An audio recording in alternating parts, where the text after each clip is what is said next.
Good morning दोस्तों, स्वागत है आपका आज की लेटेस्ट न्यूज की वीडियो में। जी हां दोस्तों, यहां पर आपको देखने को मिलेगी देश और दुनिया की तमाम बड़ी और महत्वपूर्ण खबरें। तो दोस्तों इस वीडियो को अंत तक जरूर देखें। तो दोस्तों जानते हैं आज की पहली बड़ी खबर। प्रियंका गांधी का बड़ा वादा, यूपी में सरकार बनने पर लड़कियों को देगी स्मार्टफोन और स्कूटी। जी हां दोस्तों, कांग्रेस महासचिव और उत्तर प्रदेश इकाई की प्रभारी प्रियंका गांधी वाड्रा ने यूपी चुनाव से पहले बड़ी घोषणा कर दी है। उन्होंने राज्य में पार्टी के सत्ता में आने पर लड़कियों को स्मार्टफोन और इलेक्ट्रिक स्कूटी देने का वादा किया है। उन्होंने एक ट्वीट में कहा कि मैं कुछ छात्राओं से मिली। उन्होंने कहा कि उन्हें पढ़ाई और सुरक्षा के लिए स्मार्टफोन की जरूरत है। मुझे खुशी है कि घोषणा पत्र समिति की सहमति से इंटरमीडिएट पास करने वाली छात्राओं को स्मार्टफोन और स्नातक पास करने वाली छात्राओं को इलेक्ट्रिक स्कूटी देने का यूपी कांग्रेस ने फैसला किया है। महिलाओं को आकर्षित करने और वोट हासिल करने के लिए यह कांग्रेस का एक बड़ा कदम माना जा रहा है। इससे पहले उन्होंने उत्तर प्रदेश में महिलाओं को 40% टिकट देने की घोषणा की थी। आपको बता दें दोस्तों, प्रियंका गांधी ने मंगलवार को घोषणा की थी कि उनकी पार्टी आगामी विधानसभा चुनाव में महिलाओं को 40% टिकट देगी। उन्होंने कहा कि सभी महिलाएं जो व्यवस्था में बदलाव लाना चाहती हैं, उनको आगे आने और चुनाव लड़ने का स्वागत है। उन्होंने एक संवाददाता सम्मेलन में घोषणा की कि कोई भी महिला जो चुनाव लड़ना चाहती है वह 15 नवंबर तक आवेदन दे सकती है।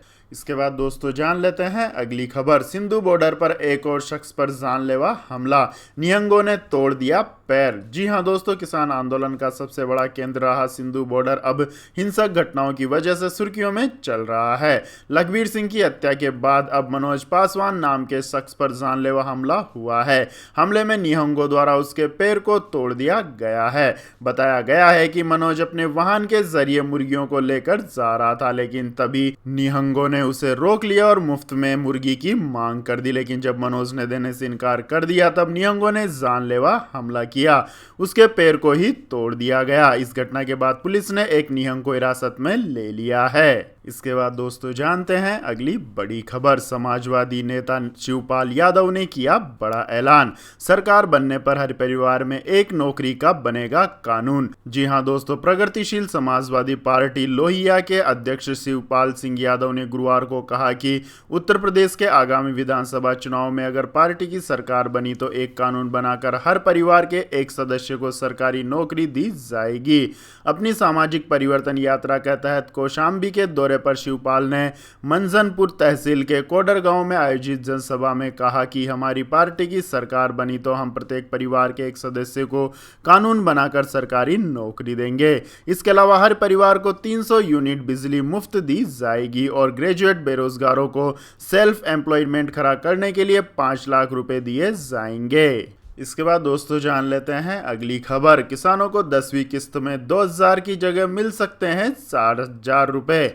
जी हां दोस्तों, पीएम किसान लाभार्थियों के लिए अच्छी खबर है। पीएम किसान सम्मान निधि स्कीम की 10वीं किस्त 15 दिसंबर तक आ सकती है। खबर है कि जल्दी ये किस्त दोगुनी होकर 2,000 रुपए की जगह 4,000 रुपए आएगी।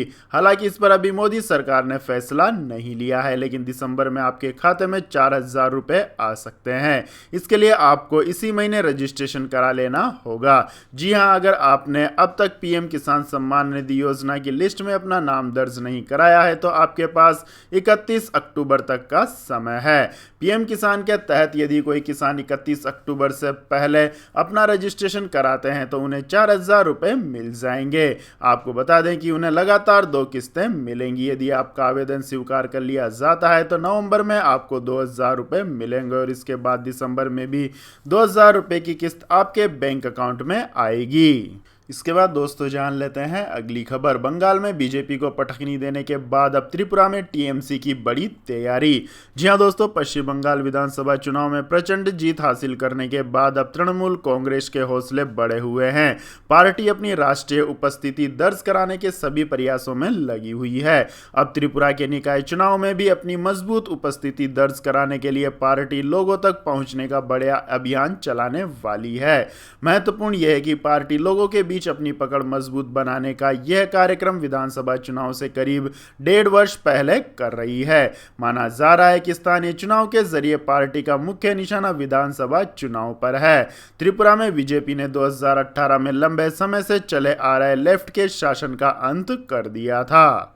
इसके बाद दोस्तों रुक करते हैं अगली खबर का। ग्रे लिस्ट में ही बना रहेगा पाकिस्तान, FATF का फैसला, आतंकियों पर नकेल कसने में रहा नाकाम। जी हां दोस्तों, FATF की पेरिस में हुई 3 दिवसीय बैठक में पाकिस्तान को ग्रे लिस्ट में ही रखे जाने पर फिर से मुहर लगी है। पेरिस स्थित वित्तीय कार्यवाही कार्य बल FATF की ओर से जारी बयान में कहा गया है कि पाकिस्तानी सरकार आतंकवाद के खिलाफ 34 सूत्रीय एजेंडे में से 4 को पूरा करने में विफल रही है।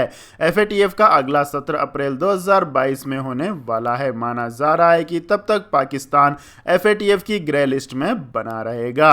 FATF की ओर से जारी बयान में कहा गया है कि पाकिस्तान ने संयुक्त राष्ट्र के प्रतिबंधित आतंकवादियों के खिलाफ भी कोई ठोस कार्रवाई नहीं की है। FATF ने जॉर्डन, माली और तुर्की को लेकर भी कड़ी टिप्पणियां की है। FATF ने बताया कि पाकिस्तान को 34 सूत्रीय कार्य योजना सौंपी गई थी, जिसमें से 30 पर ही कार्रवाई हुई है। हालांकि FATF की ओर से बोत्सवाना और मॉरिशस को ग्रे लिस्ट से बाहर कर दिया है।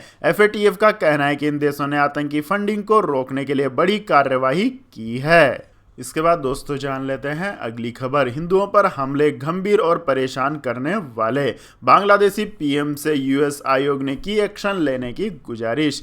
जी हां दोस्तों, धार्मिक स्वतंत्रता पर एक अमेरिकी आयोग ने कहा कि वह बांग्लादेश में अल्पसंख्यक हिंदू समुदाय के खिलाफ हुई हिंसा की घटनाओं पर गंभीर रूप से परेशान है। इसके साथ ही अमेरिकी आयोग ने बांग्लादेशी प्रधानमंत्री शेख हसीना से हिंदू विरोधी भावनाओं को बढ़ावा देने वाले चरमपंथी तत्वों पर कार्यवाही करने का आग्रह किया है। दुर्गा पूजा समारोह के दौरान सोशल मीडिया पर एक कथित ईश निंदा पोस्ट सामने आने के बाद बांग्लादेश में पिछले बुधवार से हिंदू मंदिरों पर हमले तेज हो गए हैं।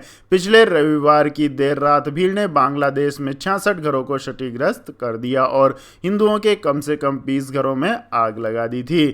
हमले की निंदा करते हुए अमेरिकी अंतर्राष्ट्रीय धार्मिक स्वतंत्रता आयोग के अध्यक्ष नादिन मेंजो ने कहा कि USCIRF हाल ही में बांग्लादेश में भड़की हिंदुओं के खिलाफ हिंसा की लहर से गंभीर रूप से परेशान है। इसके बाद दोस्तों जान लेते हैं अगली खबर। अचानक बंद क्यों हुआ चीन, सैकड़ों फ्लाइट्स रद्द, स्कूलों पर ताले, कई इलाकों में लॉकडाउन।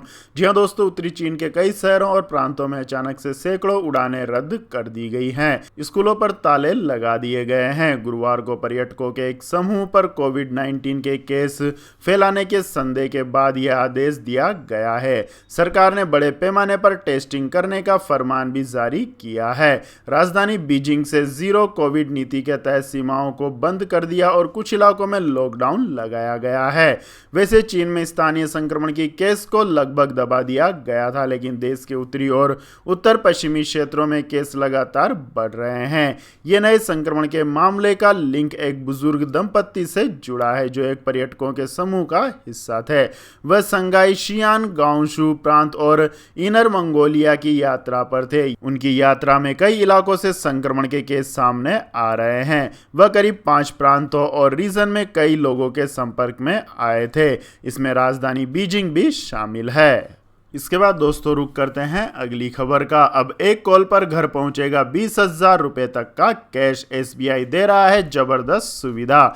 जी हां दोस्तों, भारतीय स्टेट बैंक के कस्टमर्स के लिए अच्छी खबर है। अब ग्राहकों को हर छोटे काम के लिए ATM या बैंक जाने की जरूरत नहीं पड़ेगी, बल्कि बैंक खुद चलकर आपके पास आएगा।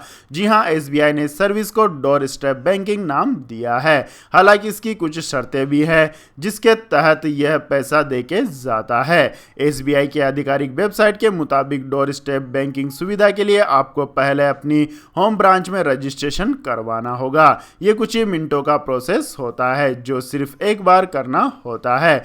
रजिस्ट्रेशन होने के बाद आपको हर छोटे काम के लिए बैंक के चक्कर नहीं लगाने होंगे।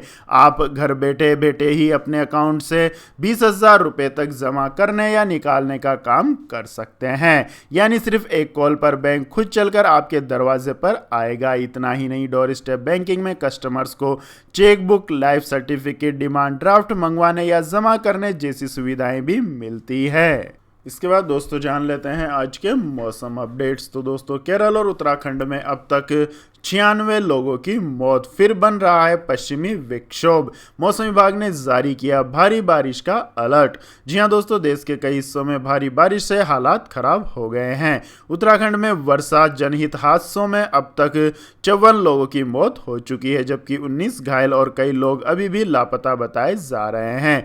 वहीं केरल में भारी बारिश, बाढ़ और भूस्खलन की घटनाओं में 42 लोगों की मौत हो चुकी है, जबकि कई अन्य अभी भी लापता है। मौसम विभाग की माने तो देश के विभिन्न हिस्सों में 25 अक्टूबर तक बारिश का दौर बना रहेगा। विभाग का कहना है कि एक ताजा पश्चिमी विक्षोभ पश्चिमी हिमालयी क्षेत्र पर बन रहा है, जिससे भारी बारिश और ओलावृष्टि की आशंका बन रही है। इसके बाद दोस्तों रुक करते हैं आज के सोने और चांदी के दामों का। तो दोस्तों आज सोने और चांदी दोनों की ही दाम में बढ़ोतरी हुई। राष्ट्रीय राजधानी में आज सोने 7 रुपए की मामूली बढ़त के साथ 46,530 रुपए प्रति 10 ग्राम पर बंद हुआ। पिछले कारोबार में सोना 46,496 रुपए प्रति 10 ग्राम पर बंद हुआ था, जबकि चांदी 198 रुपए की तेजी के साथ 63,896 रुपए प्रति किलोग्राम हो गई है, जो पिछले कारोबार में 63,698 रुपए प्रति किलोग्राम पर थी। अंतर्राष्ट्रीय बाजार में सोना मामूली बढ़त के साथ $1783 प्रति औंस और चांदी सपाट $24.18 प्रति औंस पर कारोबार कर रही है। इसके बाद दोस्तों जान लेते हैं अगली खबर। पेट्रोल डीजल की बढ़ती कीमतों पर बोले राहुल गांधी, जनता के साथ हो रहा है घिनौना मजाक। जी हां दोस्तों, देश भर में पेट्रोल और डीजल की बढ़ती कीमतों को लेकर कांग्रेस के पूर्व अध्यक्ष राहुल गांधी ने केंद्र सरकार पर निशाना साधा है। राहुल गांधी ने आरोप लगाया है कि केंद्र सरकार देश की आम जनता के साथ ऐसा करके घिनौना मजाक कर रही है। राहुल गांधी ने ट्वीट किया कि केंद्र सरकार हमारी जनता के साथ घिनौना मजाक कर रही है। इतना ही नहीं, राहुल गांधी ने अपने ट्वीट में एक इमेज भी शेयर की जिसमें लिखा है ईंधन लूट के लिए आभार। आपको बता दें कि पेट्रोल और डीजल की कीमतों में गुरुवार को 35 पैसे प्रति लीटर की वृद्धि की गई, जिसके साथ ही देश भर में ईंधन की कीमतें रिकॉर्ड स्तर पर पहुंच गई है। ईंधन की कीमतों में लगातार दूसरे दिन इजाफा किया गया है। तो यह थी दोस्तों आज की सभी महत्वपूर्ण बड़ी खबरें। और दोस्तों बारी आती है आज के माइंड क्विज क्वेश्चन की, जिसका जवाब देकर आप बन सकते हैं एक शानदार उपहार के विजेता। तो दोस्तों आज का सवाल है, शिवसेना पार्टी के संस्थापक का नाम क्या है? जी हां दोस्तों, अगर आपको इस सवाल का जवाब आता है तो तुरंत कमेंट सेक्शन में लिख दीजिए। इस वीडियो को लाइक कीजिए, शेयर कीजिए और हमारे चैनल को सब्सक्राइब करके बेल आइकन का बटन भी दबा लें। धन्यवाद। जय हिंद, जय भारत, वंदे मातरम।